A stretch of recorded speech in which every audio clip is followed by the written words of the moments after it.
Okay, although this is not a regular bike-related video, stick to the end of the video to see one of my other everyday carries. Just last week you called me. The way you're talking is driving me insane. Hello. Just last week you called me.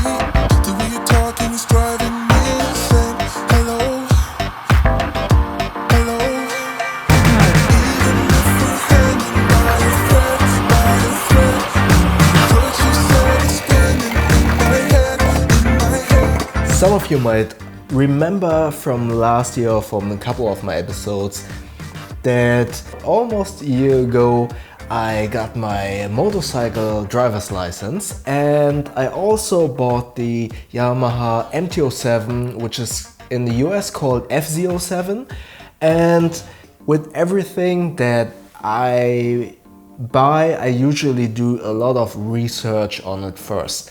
And also, if you are riding, you might know that usually you don't keep a bike as stock as possible, but rather you modify it and customize it as much as possible to make it your own. And one of the first mods or customizations that most or many people do with motorcycles is a new exhaust. And as I said, I usually do a lot of research before buying something, and while doing this research I haven't found any proper comparisons about the stock exhaust and the Akrapovic? Akrapovic. Yeah, I think it's called Akrapovic.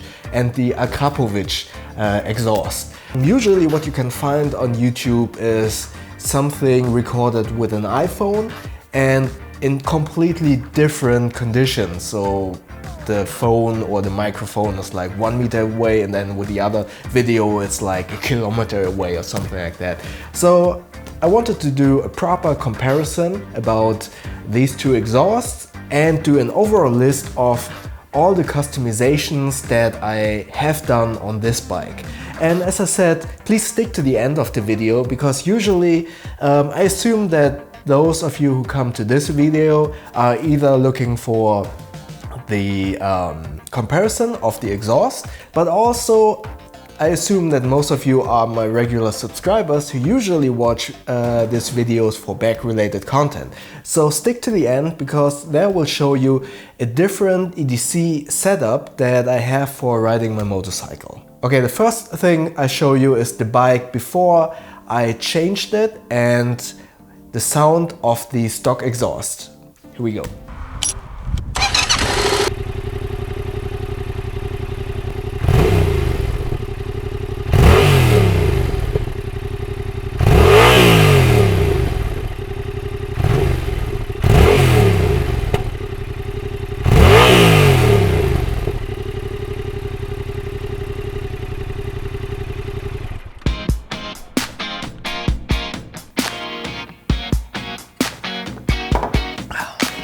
Alright, so that was just the sound of the stock exhaust with just a couple of customizations that I have already done to the bike. Or no, of course I haven't done them because I'm not a mechanic, but I had them made at the shop where I bought the bike. So now you have heard the stock exhaust, and now I will show you all the customizations of the bike that I've done to it. So I started with pazzo levers, which I have bought right from the start, because I have rather small hands and I needed some smaller levers. I got the Rizoma windshield, the Rizoma crash guards, the Yamaha MT07 OEM engine guard, which is not as good as I was hoping for, especially considering the price. It is a little bit wobbly, but I assume that it's supposed to absorb lots of the crash by being a little bit more flexible. Furthermore, I got some cheap China radiator covers and radiator fluid covers, which I got from eBay. Then I got some front and rear axle sliders. A shout out to Berlin Biker, by the way. I got the idea or the instructions from his channel. And what else did I get? Oh, I got new Rizoma turning lights, a Rizoma tail tidy, and I got the RAM mount for my phone and my navigation. Furthermore, obviously I need some power for my phone, so I attached the USB outlet to the handlebars. And last but not least, the Akrapovic exhaust, which you will now hear the sound examples from. And I will switch back and forth between the stock exhaust and the Akrapovic, so you can better compare the two.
Alright, now you have heard the sound comparison, and I hope that this comparison will help a couple of new MT07 riders who are looking to exchange their stock exhaust and were wondering if the Akrapovic exhaust actually sounds better than the stock one. To me, it is not as much of a change. It is a fuller sound, it's not really louder. The baffle is in and the cup is in, which is mandatory here in Germany, and therefore the sound is not as pronounced in sheer volume.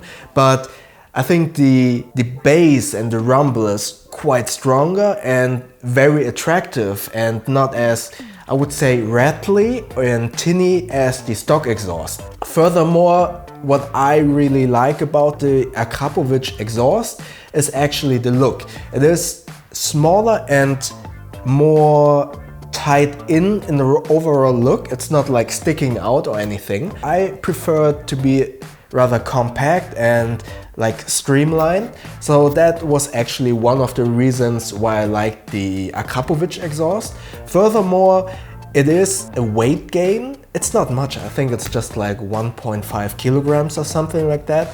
And the bike is already very lightweight, but I thought it's still something.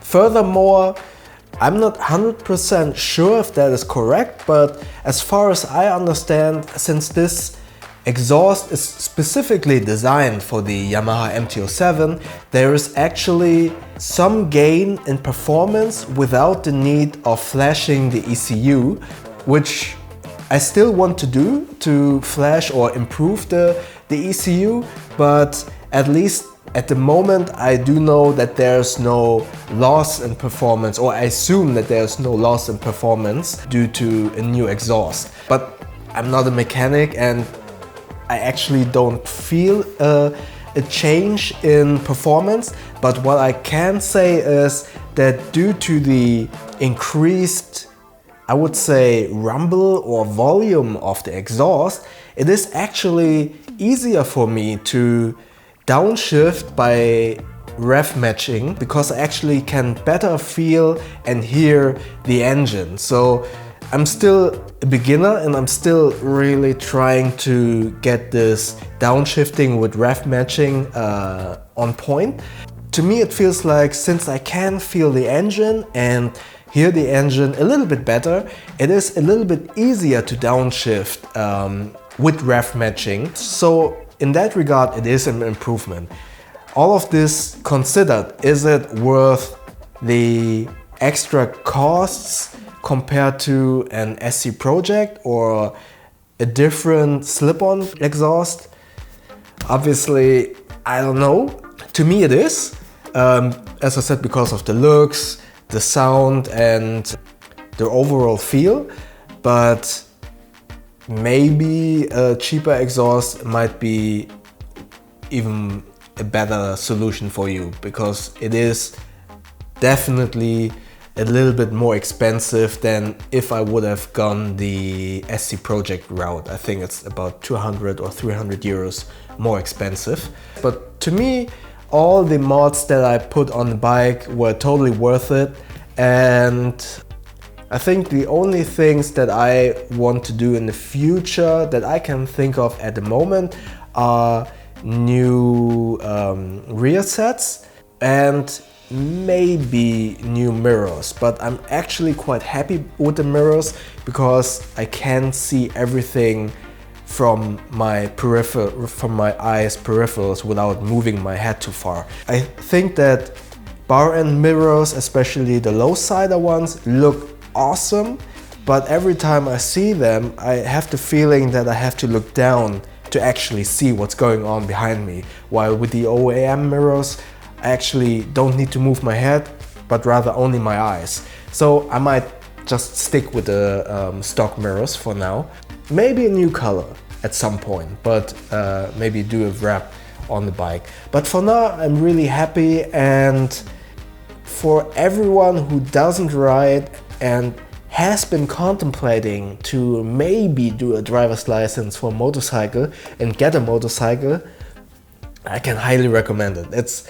It was a lot of money. In Germany you have to do this extensive driver's license, tests, riding lessons, etc. But obviously it's important and it's totally worth it for your own safety. And the bike was expensive, all of that was really expensive, the gear was expensive, but to me it was totally worth it. I have already made 5,000 kilometers on the bike, and it's a lot of fun. It's kind of feeling of freedom, obviously, and furthermore it helped me to improve this one bag travel philosophy a little bit more, because you can't carry that much on the bike. You have only your backpack. Maybe you have some bags on the bike itself, but usually you only have your backpack, and there you need to really evaluate how much stuff do you actually want to carry. And in the summer I want to do a motorcycle trip with just one bag, and let's see which bag I will take. And then I definitely need to improve my one bag travel philosophy and skills. And yeah, this was a long rambling video and definitely not something that you usually expect from my channel, but I still hope you enjoyed it. And like always, if you have any more questions regarding motorcycles, the Yamaha MT07 or anything else, comment below. And if you enjoyed this video, click the like button. And please feel free to subscribe to my channel and click that little bell icon so you won't miss the next videos. Thanks. Okay, thanks for sticking around. As I said, this was a completely different video than what you are usually used to my channel. So thanks for sticking around, and as promised, here's a different EDC that I carry when I'm riding a motorcycle. If you have seen my EDC video, check it out in the info tab above. You know that I usually carry a multi-tool, a Kubotan, my keys, a wallet, etc. and my watch, obviously. And when you're riding a motorcycle, you can't have a Kubotan or a multi-tool or a knife in your pocket. Imagine going down with the motorcycle and having a Kubotan in your pocket or a knife in your pocket. That would be horrible. So therefore I need to change some of the carry accordingly to the riding scenario. So first and foremost, what I carry are my keys. Usually I have the Orbit keys, but A, they are too heavy with all of the stuff attached. Furthermore, the motorcycle key or all the car keys or vehicle keys for that matter have a lot of plastic around them, so they don't fit an Orbit key or a key organizer anyways. So as this key is on my motorcycle anyway and it will flutter around in the wind, I need to keep it as simple as possible. So I only have my motorcycle keys, the key for my disc lock and the key for my home. Yeah, it's not pretty, but it works. So, and then I have my phone for navigation, and I can highly recommend the Navigon Cruiser app. But unfortunately, Garmin owns Navigon and actually closed down Navigon, which also means that the Cruiser app, which I use a lot to ride with a motorcycle, because you can tell the app, okay, I want to ride 2 hours and I want to go north, and it will calculate a round trip for you. They discontinued this app. Fortunately, they promised, if they actually do it, I don't know, they promised to keep the app alive for 2 more years. So I just bought the unlimited version for 70 euros and hopefully I can still use it for 2 more years. Some might say buying an app for 70 bucks, which will discontinue in 2 years, is maybe a little bit stupid, but unfortunately I haven't found any other motorcycle navigation apps that give you this much options in terms of how you want to ride. Yeah, you can buy a big navigation tool, but I don't want to stick that to my motorcycle. Maybe I will buy one at some point, but for the moment I don't want to do that. Yeah, I haven't found any better apps. If you know any better navigation apps that propose to you or recommend to you a route for a specific time that you specify in the app and gives you a really cool route, then yeah, please let me know in the comment section. I will probably need one in about 2 years or something. So yeah, that's my phone. That's the LG G6. It's an old, or it's a last generation model, because I like this phone for the pricing, because it's last generation. It is water resistant, and considering that it is last generation and cheaper, I don't have to worry that much if it might break during a ride or something. Okay, the next item is my wallet. Usually I carry the secret wallet, but it is an open design, and with motorcycle riding you need to consider that you might get into a rainstorm, for instance. So you need something that is waterproof or water resistant, or at least keeps the water away as long as possible. So I decided to use the Bellroy All Conditions phone pocket, which is actually for the iPhone, but my LG G6 is a little bit bigger and doesn't fit in there. But in here I only have my driver's license, my ID, an ATM card to pay when I'm getting some gas, for instance, and my how you call it in English, I'm not sure, vehicle papers, or the papers for your motorcycle, as well as important phone numbers, insurance cards, and yeah, as I said, a card or a paper with important numbers. Because imagine you lose your phone while you're riding, or it breaks or something, and I don't remember all the phone numbers, I don't, to be quite honest. So having a paper with those numbers in my wallet, which says, in case of emergency, call these persons. I have that in my regular wallet as well, for that matter. So I can really recommend always have like a paper with emergency numbers, emergency contact information in your wallet. So I can highly recommend to do that. And yeah, this wallet is pretty cool. It has everything I need inside, and I usually put that inside my water resistant motorcycle jacket. So everything inside should be rather safe if I should get into a rainstorm. And last but not least, the most important thing about riding, which to me at least, I mean, I am a film editor and I have to consider the health of my ears and my eyes.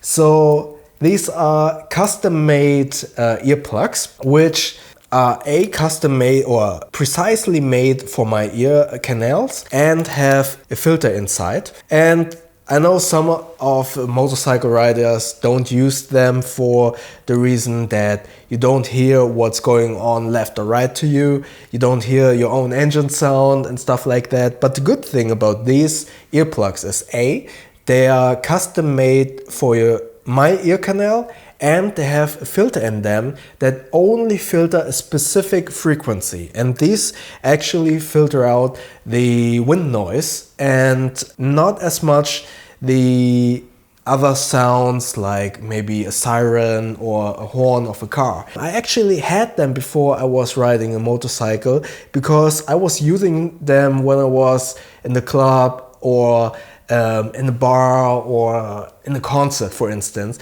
because these would actually filter out the bass of the music but emphasize whatever someone is talking. So I could actually stand a meter away from someone while the bass of the music is hammering and still understand what that person is actually saying to me.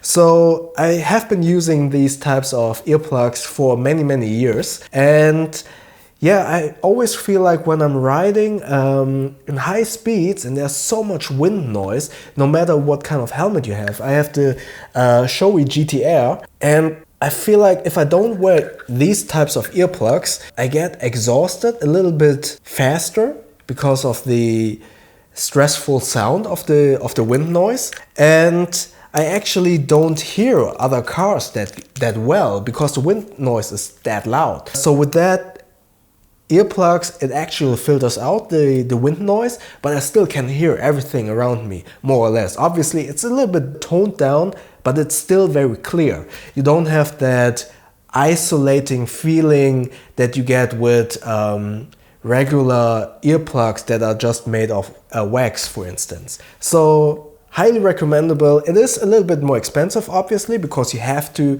get them made for your ear canal, and the filters are also a little bit expensive. But to me, nothing is more important than your own health. And yeah, highly recommendable. And that's basically my EDC for motorcycle riding. I don't wear a watch or my Fitbit when I'm riding because if I put on my gloves, they get in the way, and furthermore, if you go down with a watch or something on your wrist, I think the possibility to hurting yourself even more is slightly higher. I could be mistaken, but I imagine that would be the case. Therefore, I don't wear a watch or my Fitbit when I'm riding. That was my motorcycle everyday carry, and I would love to see your everyday carry when you're riding or just when you're in the office or on your day-to-day basis. So I hope you liked this video, and I hope to see you soon. Thanks.